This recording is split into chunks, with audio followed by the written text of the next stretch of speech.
Welcome to today's webinar about addressing the information needs of families of children with special health care needs and emergencies, finding from research with families and providers, provided by the Pennsylvania Medical Home Program, a program of the Pennsylvania chapter of the American Academy of Pediatrics. This webinar, led by our friends and colleagues, Dr. Esther Chernak and Thomas Hipper, aims to describe the information sources and channels that families of children with special health care needs will use and prefer in public health emergencies, describe the content needed by families of children with special health care needs and public health emergencies, and explain the role of pediatric practices and healthcare providers in addressing the information needs of families of children with special health care needs. My name is Dr. Renee Turchi, and I'm a pediatrician at St. Christopher's Hospital for Children and medical director of the Pennsylvania Medical Home Program, housed at the Pennsylvania chapter of the American Academy of Pediatrics. This webinar is being recorded and will be available upon request. Please be advised that none of the speakers today have any disclosures. And please note that the information presented in this webinar is educational in nature and does not necessarily represent the views or policies of the PA chapter of the American Academy of Pediatrics. It is my special pleasure to introduce my friends, colleagues, and mentors for today's presentation.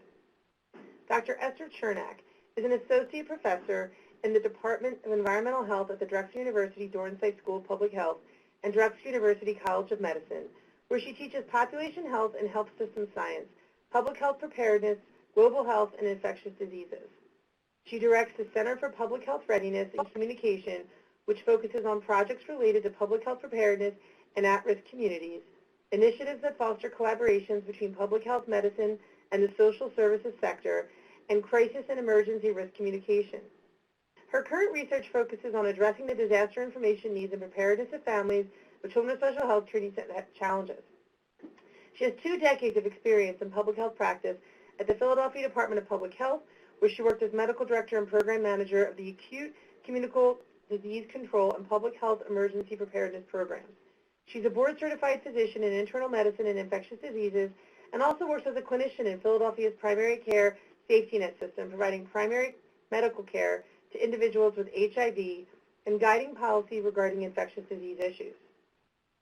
Tom Hipper is an assistant professor in the Department of Environmental and Occupational Health at the Drexel Dornsife School of Public Health at Drexel University, where he teaches foundations and systems of public health, health communication, and crisis emergency risk communication. He is also the associate director of the Center for Public Health Readiness and Communication, where he currently oversees a CDC-funded grant project designed to address the disaster information needs of children with special health care needs. Tom is a fellow of the Center for Risk Communication and is currently working on an ASDO-funded project to develop clear answers to top questions about COVID-19. Both Dr. Chernak and Tom Hipper have really been allies to the PA chapter of the AAP. They have been shown and been proven to support families across Philadelphia and the Commonwealth, and they are 2 of the most brilliant and humble colleagues that I think I've had the pleasure of working with. And I really am grateful for all that they have done for families in Pennsylvania and continue to do. And so we're so delighted and honored to have them here today to share with us. And at this time, you can begin your presentation. Thank you. Thank you so much, Dr. Turchi, and thank you, Eileen Thompson. Thanks to both of you and to the AAP chapter for the opportunity to present this research to you today, and thanks to all of you for joining us. I'm going to be discussing a findings from a multi-year project where we wanted to explore the communication needs of families with special health care challenges. And in collaboration with Dr. Turchi and St. Christopher's Hospital for Children and the Pennsylvania AAP chapter, we've conducted a mixed method study that I will be discussing in the next hour. And the research questions of our study are as follows. We wanted to understand how families with children with special health care needs prefer to receive information during emergencies and disasters, specifically what were their preferred channels, formats, content needs, and information sources. We wanted to explore the extent to which social media could be a useful channel to support information needs with at-risk communities during a public health emergency. And we wanted to also ask whether medical practices and social service organizations that serve families with special health care challenges have the capacity to communicate with them during disasters, and to what extent can the use of current technology like electronic health records and patient portals and other systems support urgent risk communication to at-risk patients. So with that in mind, we again conducted a mixed methods research project. We had 2 lines of inquiry. We both surveyed and interviewed families and caregivers of children with special health care challenges, and we did a similar kind of inquiry with providers, conducting a survey of professionals in pediatric and other practices serving kids with special health care needs. And we also conducted 5 focus groups of different providers. In fact, some of you on this call, on this webinar, may well have been in one of those focus groups or may well have responded to one of these surveys. And again, this whole project was a collaboration with Dr. Turchi and the St. Christopher's Hospital for Children, particularly the Center for Children with Special Health Care Needs, the Pennsylvania chapter of the AAP, in particular the Medical Home Initiative. We also worked with the Drexel Autism Institute, and our sponsor was the CDC, the Centers for Disease Control and Prevention. And the lion's share of data were collected between April 2018 and June of 2019. Actually, all of the data were collected during that time frame, although much of it was collected by March of 2019. And our goal was to not just, collect research data, but to translate our findings into useful tools for families and practices.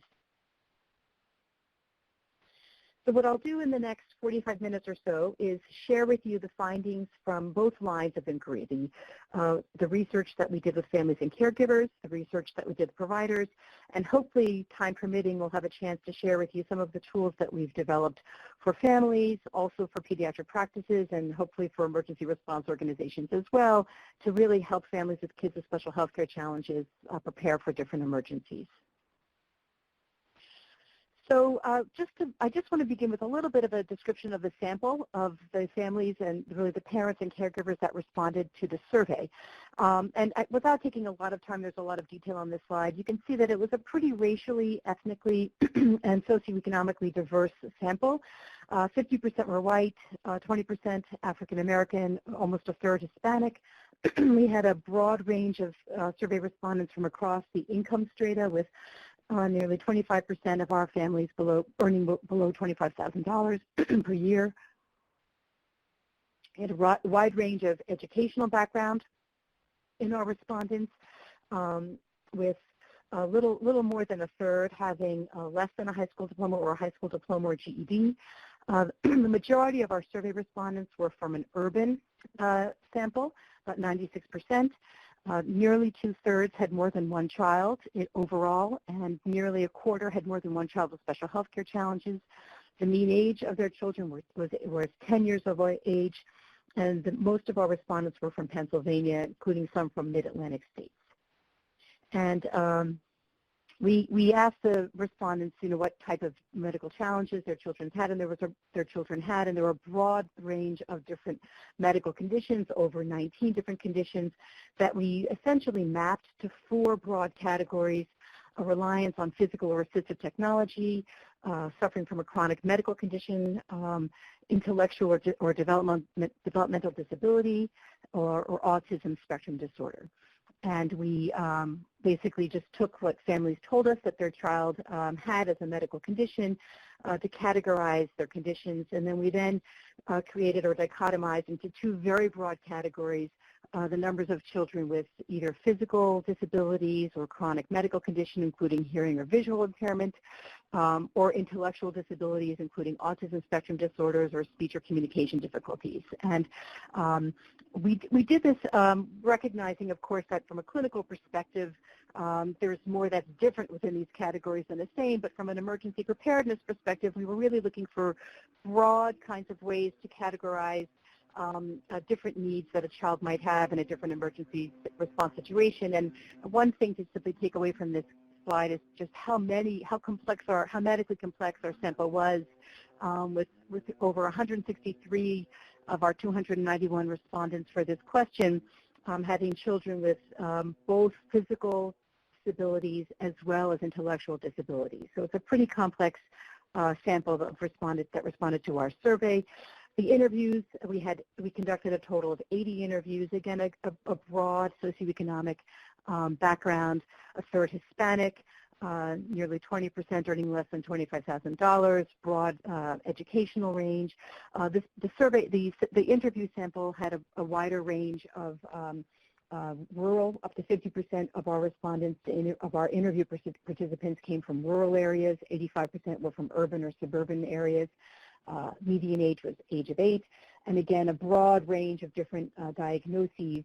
34% of the 34 of the 80 subjects having 2 or more medical conditions using similar categorization. And again, you can see we did another Venn diagram. 24 of the 80 having both physical as well as intellectual disabilities or conditions, and you can see the spread there. So the idea was to really capture a broad cross-section of different types of medical conditions as well as across the severity spectrum, although I think in both of our samples, the survey as well as interviews, we had pretty medically complex children. So with that background, let me dive into our data.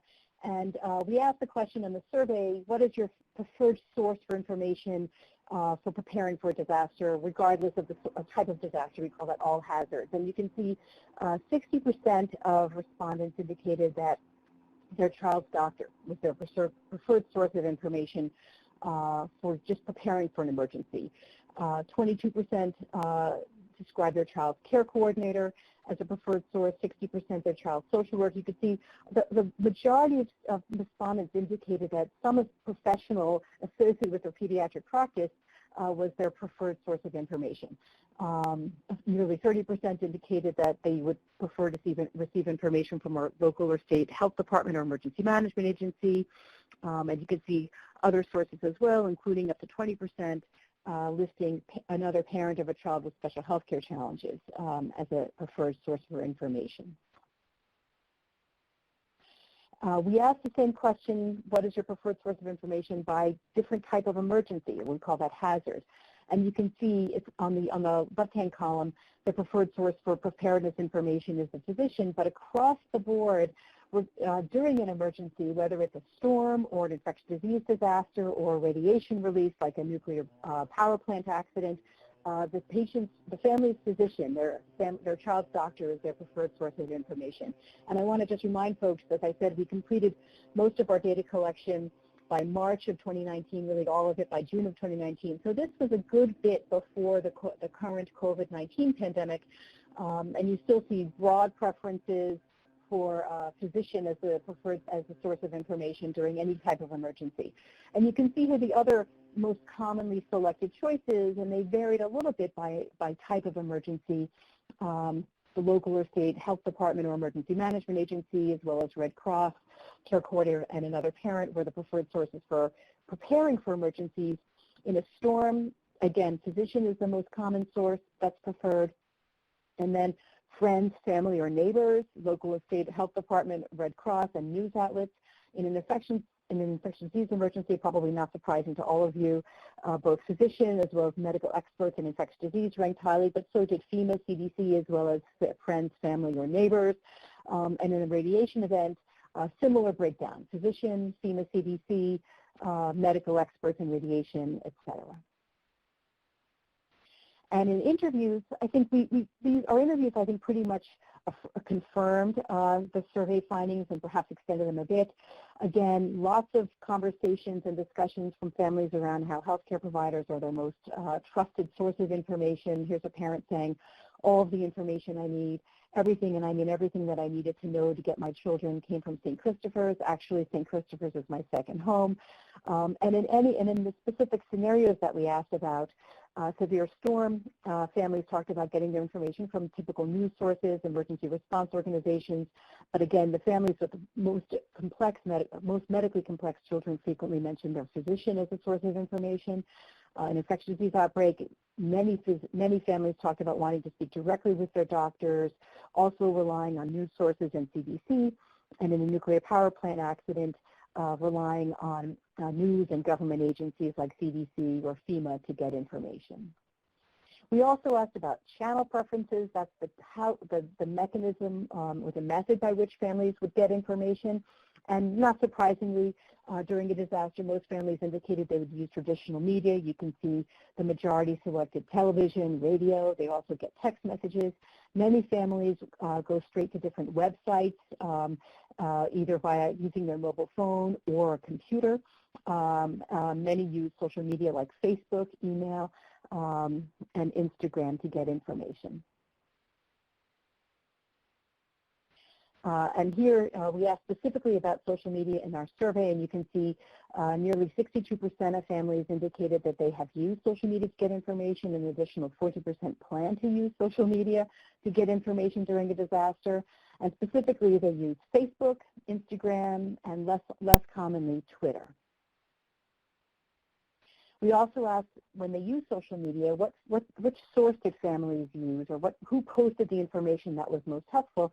And interestingly, families identified that they use news outlets, friends and family to get information on social media, local and state agencies, and probably the smallest percentage, but less than 5%, actually use their physician's social media channels to get information. And a finding that I'm going to circle back to a little bit later on, and which surprised us a bit because many physicians, of course, and practices maintain various social media presences using a number of different channels.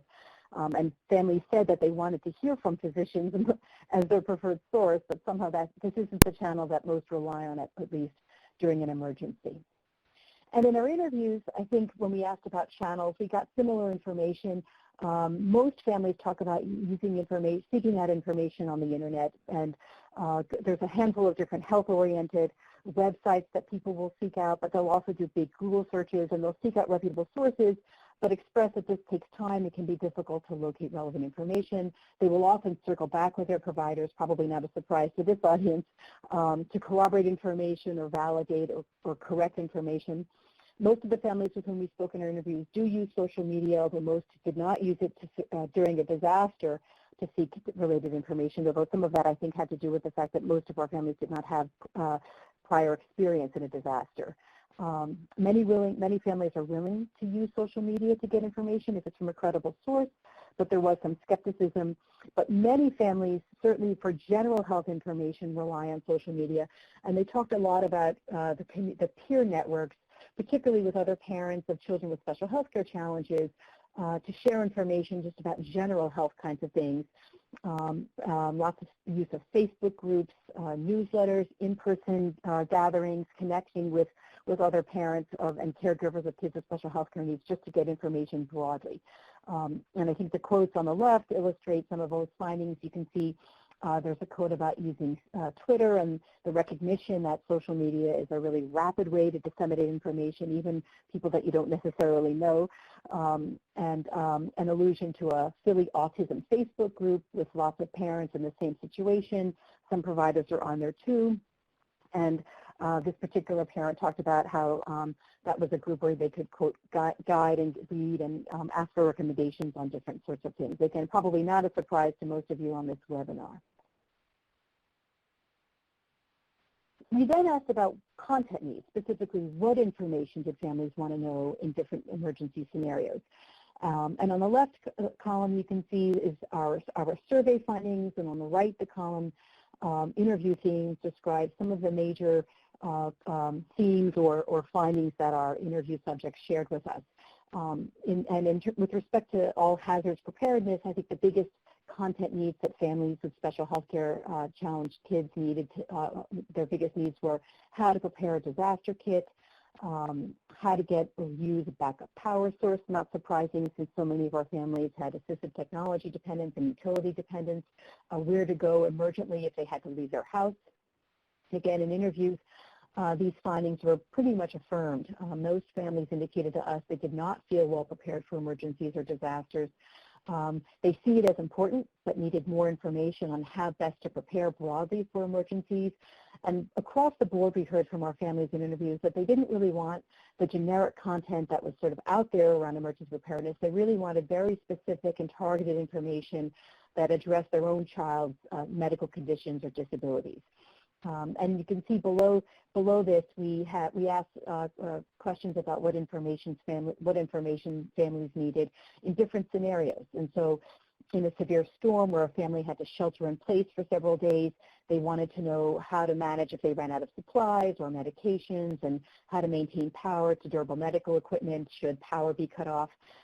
And the interviews really affirmed that these were the major concerns, particularly related to the backup power issues, not having a generator, or needing to leave your home if you didn't have a generator. And even in children with intellectual disabilities or on the autism spectrum, a real concern around power outages because so many of those children rely so heavily on electronics for a variety of needs. During a severe storm where evacuation was required, the biggest concerns from the survey respondents were where to go. If they had to leave their house, where would there be a shelter? Could a shelter accommodate the child with special health care challenges? What to bring to the shelter? And in interviews, there were lots of concerns that were expanded upon: where to go, what to bring, and really, real concerns around the ability of their child to be okay in an emergency response or emergency shelter environment. Children with physical disabilities or reliance on assistive technology, there were real concerns, particularly kids with trachs or kids with G-tubes or J-tubes, around infectious disease risks and contamination. And there were major concerns on the part of parents and caregivers whose children had intellectual disabilities or autism spectrum disorders around the sensory stimulation and lack of privacy in a large emergency response shelter. In an infectious disease outbreak, the biggest concerns expressed in our survey or identified in our survey were simply concerns around whether the medications that might be recommended were safe, whether they were efficacious, whether their physician recommended it. Similar findings in our interviews, although again, the predominant finding was wanting to hear from their own child's physician about whether any intervention was recommended. And with respect to a nuclear power plant accident, this is probably, I think, viewed as the most unlikely disaster scenario, and certainly one with whom both providers and families had the least familiarity. The major questions in our survey respondents were whether the community is at risk, is the food and water safe, do we need to evacuate? Similar themes identified in the interview, sort of a lack of understanding of what the health impacts would be, whether or not to evacuate. But I think a real recognition that if the parents were separated from their child, they would be more likely to comply with any kind of recommendation if they could speak directly with their child. That's a finding I think that has been actually seen in other nuclear reactor disasters when kids are in school and parents are not with them and there's a shelter-in-place recommendation, for example.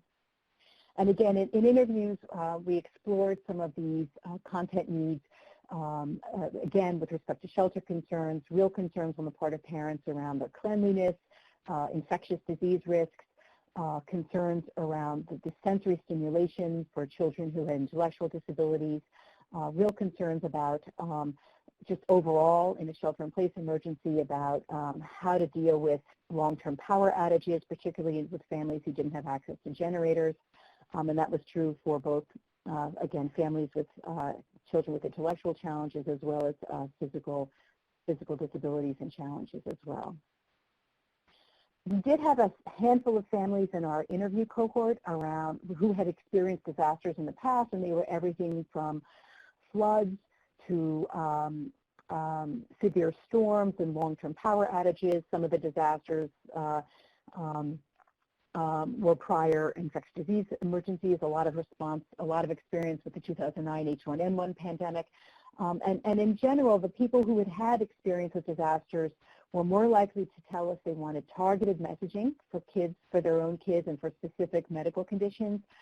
They were more likely to want short and sweet, brief, simple, checklists and guidance documents that were easy to read. Although they also indicated they wanted as much information as possible about different disaster scenarios and didn't feel they currently had enough information.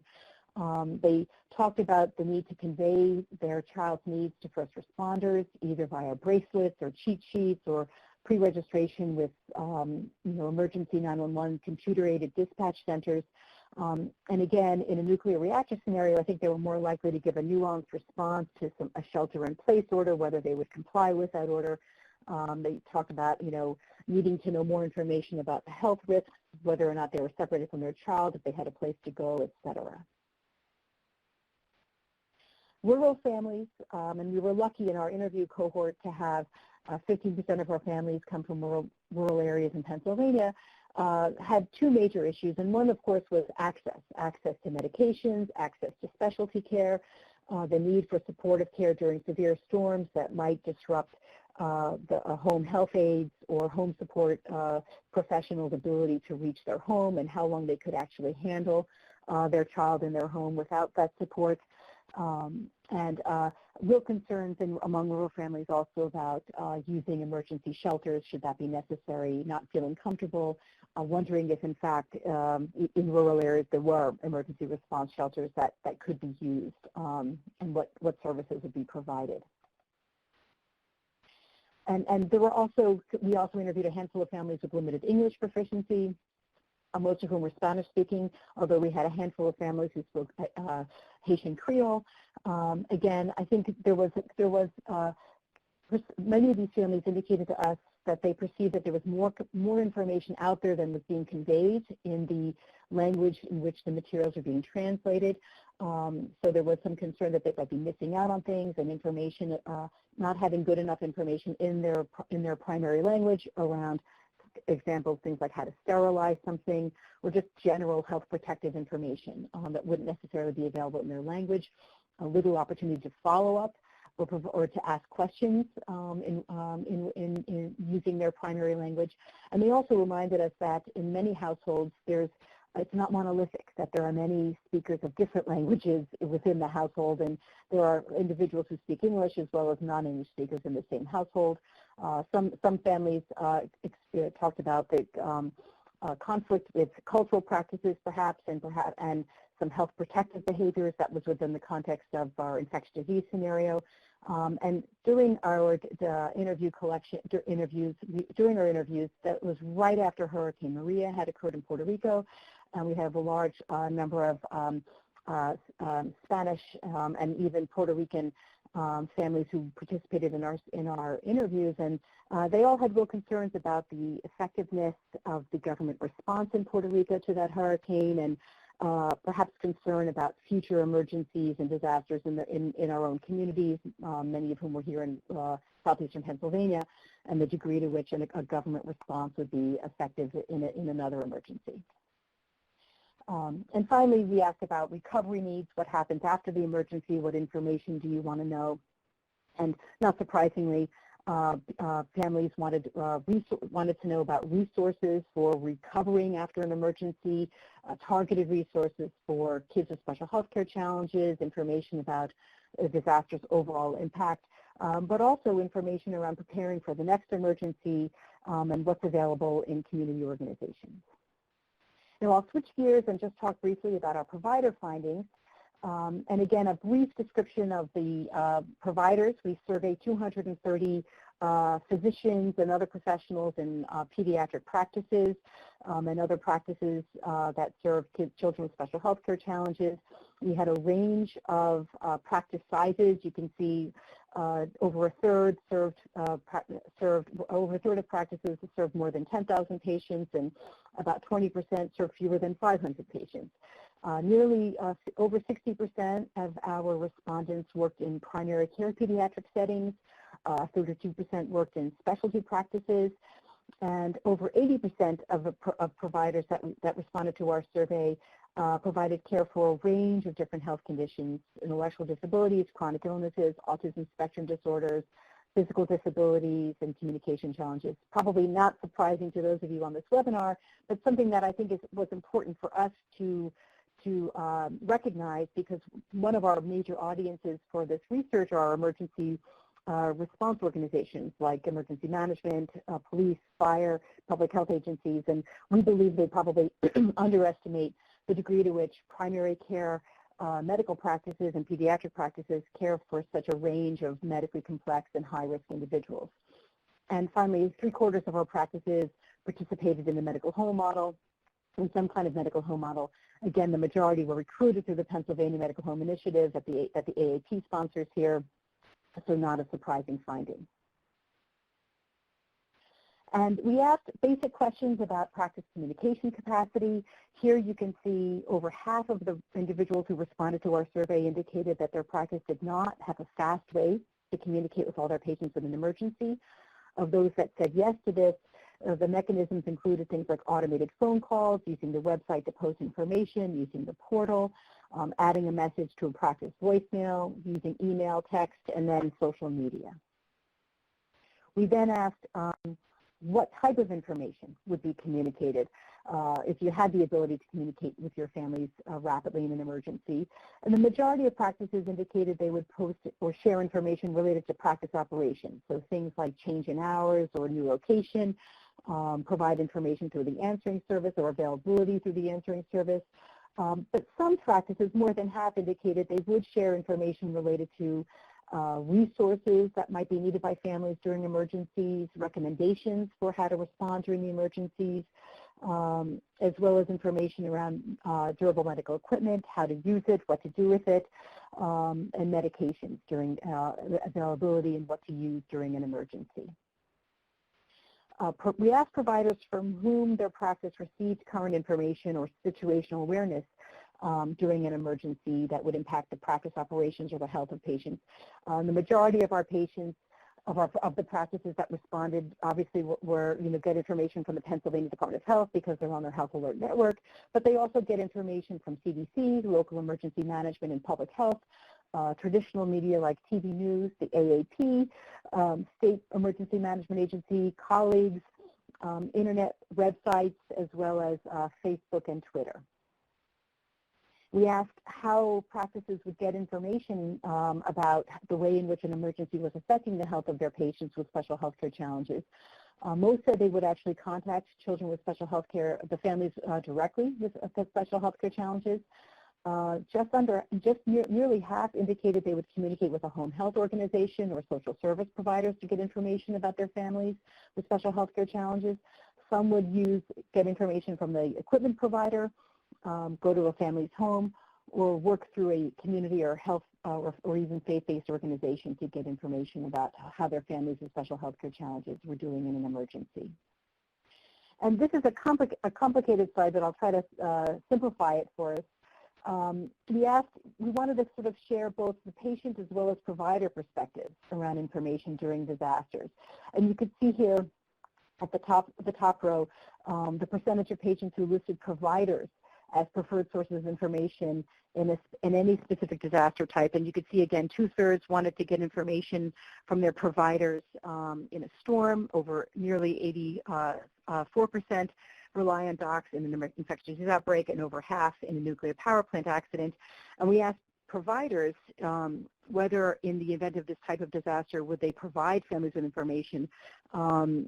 Just under half of the practices indicated they would provide families with information during a storm.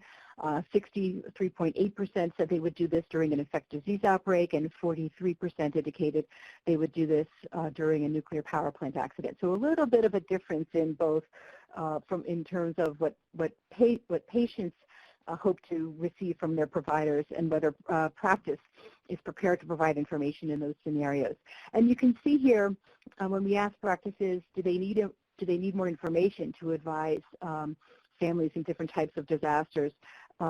Nearly half of those practices that responded said they needed more information in a storm.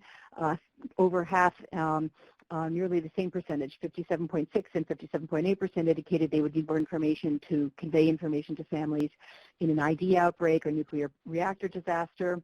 Over 1/3 of practices across the board indicated that they lacked the technological capacity to communicate with patients during disasters, regardless of the type. And you can see a big difference in terms of, with respect to type of scenario, with respect to whether the practices believe that their patients expected them to provide information in disasters, and whether they believe it's their responsibility to provide information to families during certain types of disasters. You can see over 1/3 in a severe storm don't think patients expect to hear from them, but only 12.4% believe that during an ID emergency, patients don't expect to hear from them. Little more, but just about 25% in a nuclear power plant accident. And you can see the majority of practices actually do believe that it is they do have some responsibility to provide information to families with special health care challenges across the board with respect to disaster scenario. We also looked at some differences between larger and smaller practices. Larger practices that cared for over 5,000 patients were more likely to have the capacity for rapid communications with all families as well as families with special health care challenges, although surprisingly they were less likely to encourage families with special health care challenges to have plans for emergencies and disasters prior to a disaster taking place. And we convened, as I said before, 5 different focus groups to kind of drill down and get some more information about these and identify what the challenges were as well as perhaps best practices. And we convened 2 focus groups with pediatric practices and different healthcare professionals and practices, and these included pediatricians, nurse practitioners, nurses, care coordinators, social workers, some had home health professionals and community health workers. One of our focus groups also included pediatricians with an expertise in information technology and computer systems. And we also convened a focus group specifically with providers who care for children with autism spectrum disorders. And we also convened a focus group with emergency response organization representatives, including reps from local and state public health and emergency management agencies. And the themes were interesting. There was a varying sense of responsibility to provide different recommendations during disasters. And I think many practices indicated that it would be useful for them, particularly before the emergency, to share information with families, as well as during an infectious disease scenario. They believe they had a special role as a source of information, although there were lots of concerns on the part of practices about their ability to provide information, particularly just regarding preparedness. Do they have the information that was really going to be useful for families with special health care challenges, and do they have the time within the context of a medical encounter to do that? They did recognize that during disasters that patients would want information from them and talked about how challenging it would be to meet those expectations during disasters. They talked about using recorded phone messages and the practice website to provide updates during emergencies. But they recognized that, many practices, particularly those in rural settings, lacked some of the technical resources to provide broad communications to practices. There was, again, limited time during a patient encounter before emergencies, and limited knowledge around what is the best recommendations, the best advice, either before a disaster or even during a disaster for families with special health care challenges, feeling that there's information out there that they didn't necessarily have access to. And one pediatrician even likened it to a kind of a poison control situation, saying, I don't know how to manage a lot of toxin exposures, but I rely heavily on being able to call poison control. I need something like that for preparedness information to share with families.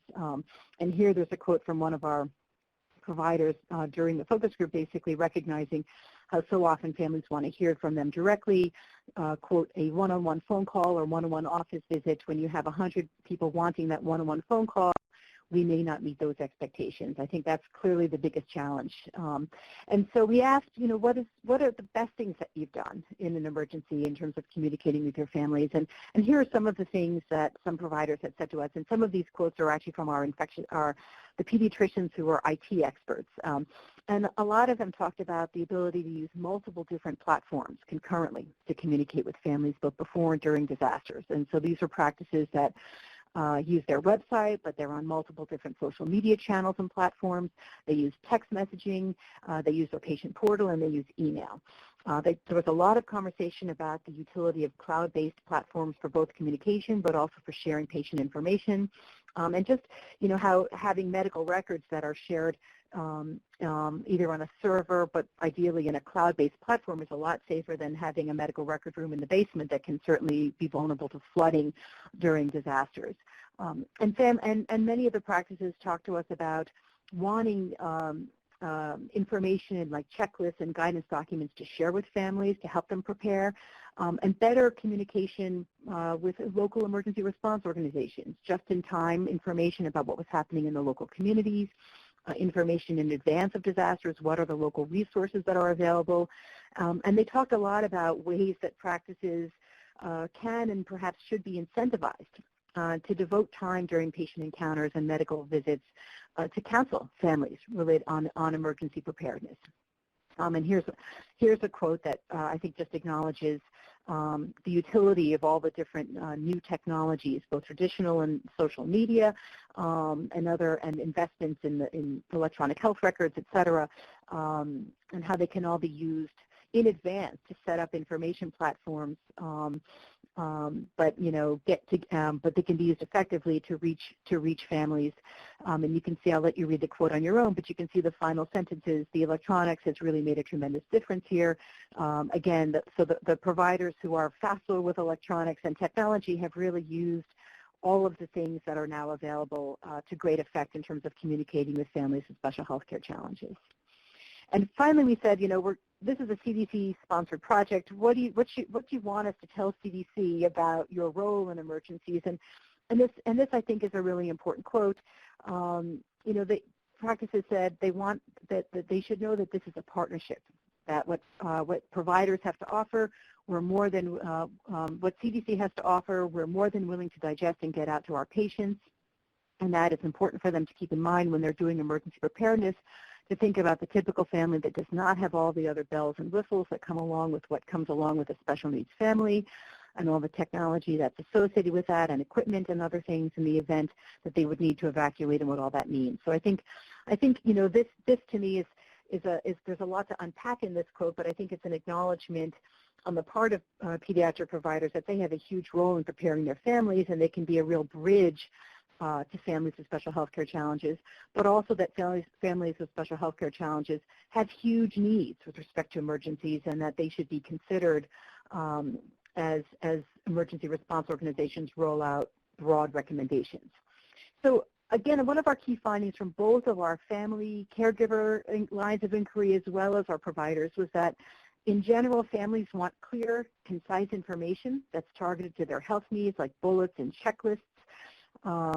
There was a broad range of what people want. Some people want online stuff. A lot of people want simple hard copies that they can print out or tack to a refrigerator.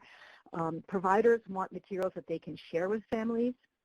And so we sort of took all of this information and tried to translate it into tools and guidelines that we could offer practices as well as families. And our process basically involved using our survey data, but particularly our qualitative data to identify themes around what needs were and what the specific content needs were.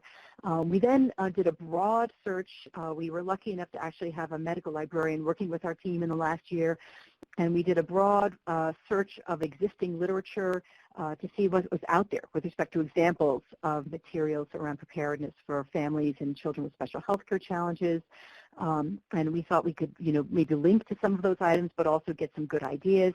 And then we developed a handful of tools with content from these existing materials, as well as from what we heard from both families and the professionals with whom we worked. Developed a set of fact sheets, which I'll share with you in a moment, and then went back to both providers and families. And again, some of you may have participated in those forums, and tested those tools, and then revised them based on those feedback, based on the feedback we got around what information was effective, what formats were effective.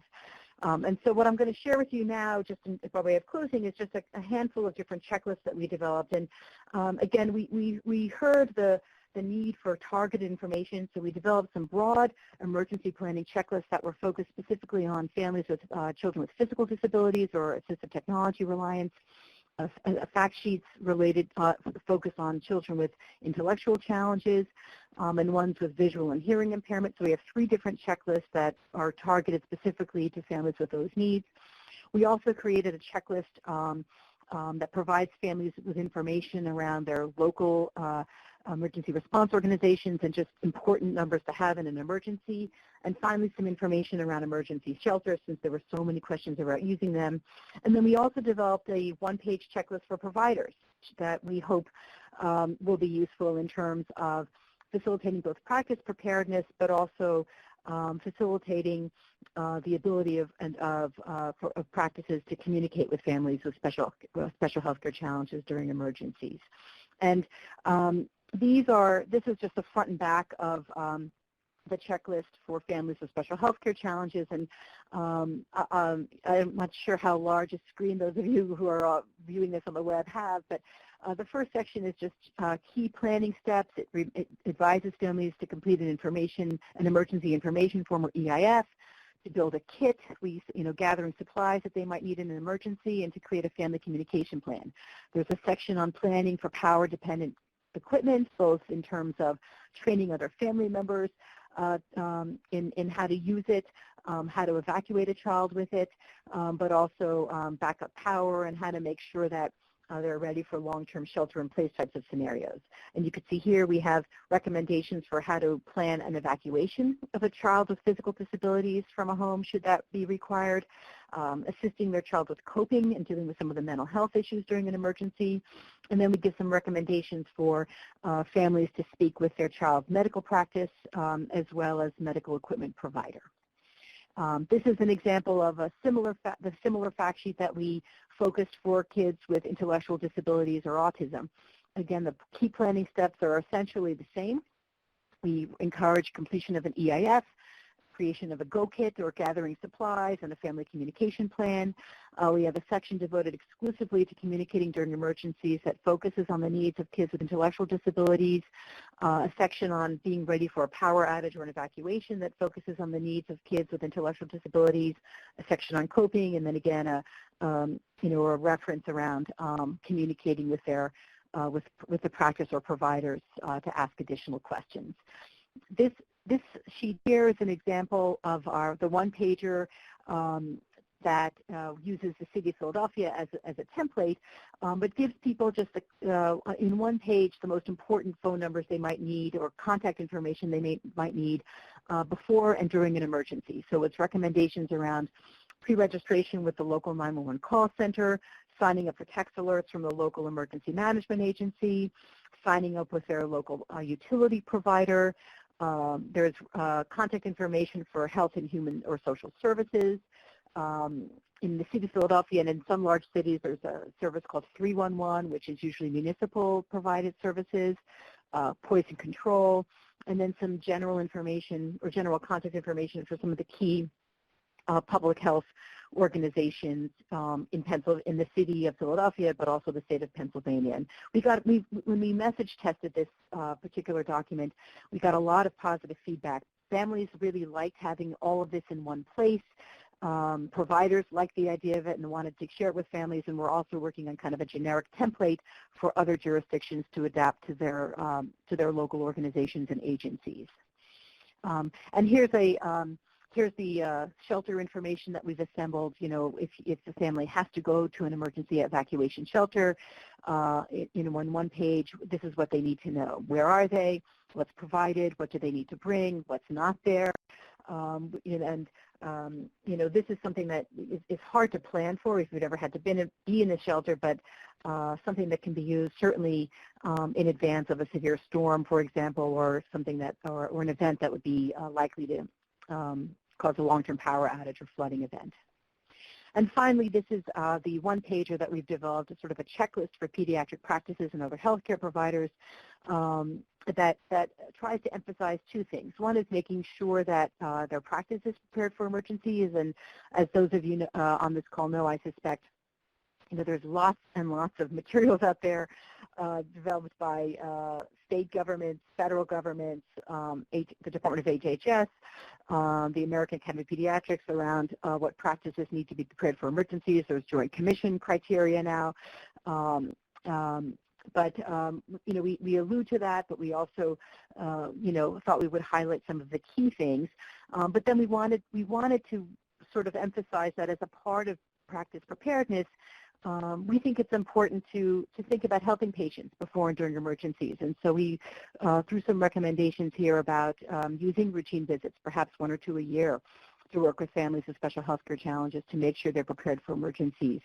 To maybe integrate prompts into the electronic health records that remind providers to do this, and designate perhaps a member of the medical team, perhaps the care coordinator, once a year to work with families, to think through how you'll communicate with families during an emergency, encouraging them perhaps to use the portal if they don't already, use or think through other platforms that you might use in an emergency to communicate with families, whether it's social media, your website, your phone, etc.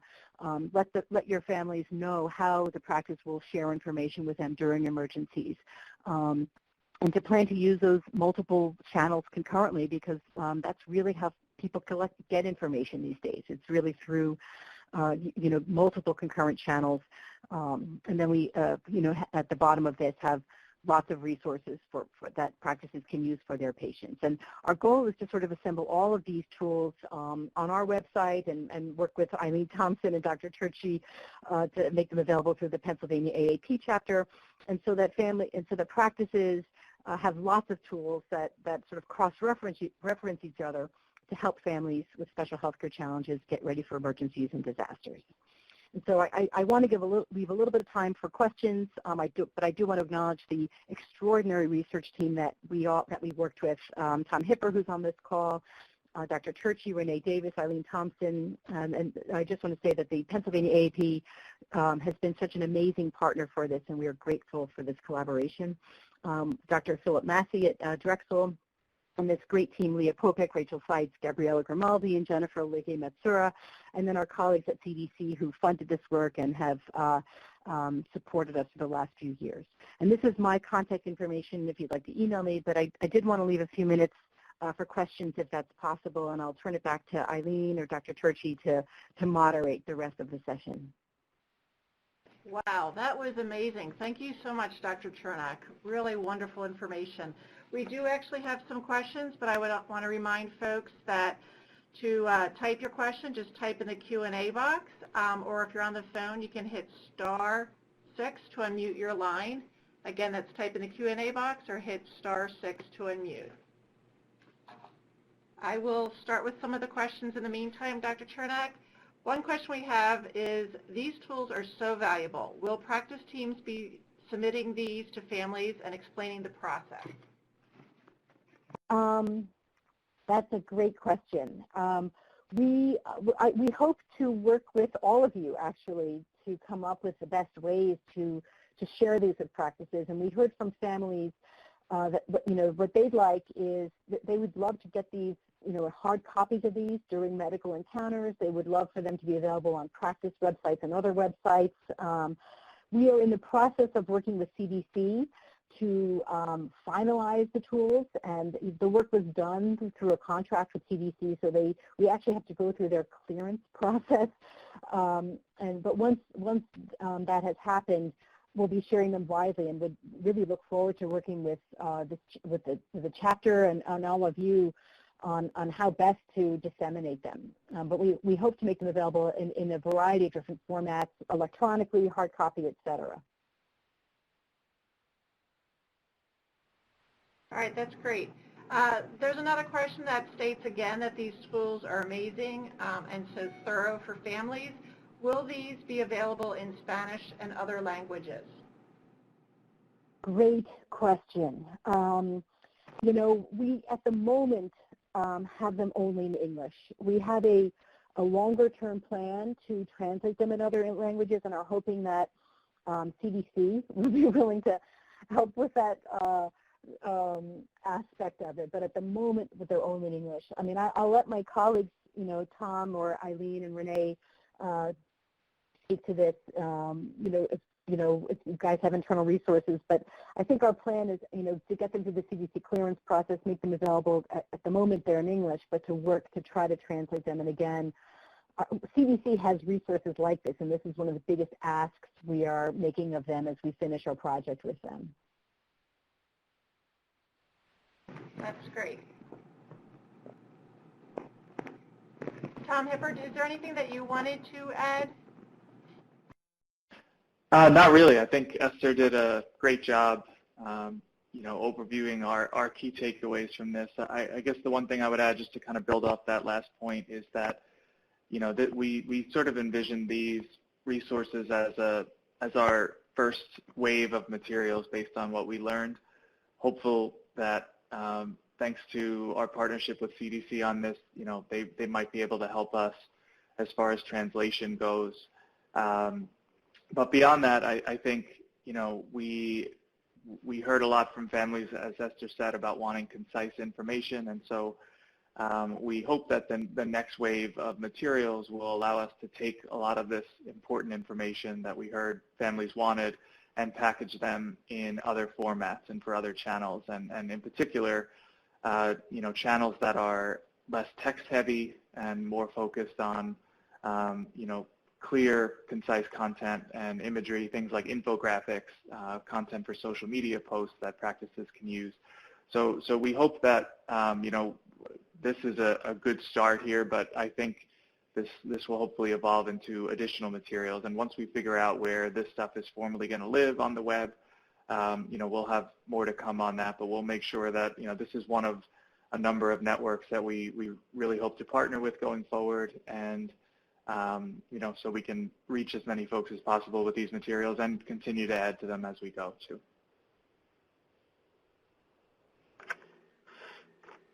Great. It looks like there are no additional questions at this time. This concludes our webinar, and before we officially close, we just want to express our deep appreciation to Dr. Chernak and Tom Hipper for their amazing presentation. It's timely and informative in this world that we find ourselves in. And just a reminder, for your credit transcript, you'll be receiving an email within the next 10 days to access the UPMC website. Certificates will be available to download and stored for future reference in your completed activities if you log in there. Thank you each for your support of the Pennsylvania Medical Home Program and participation today. Enjoy the remainder of your day and stay well.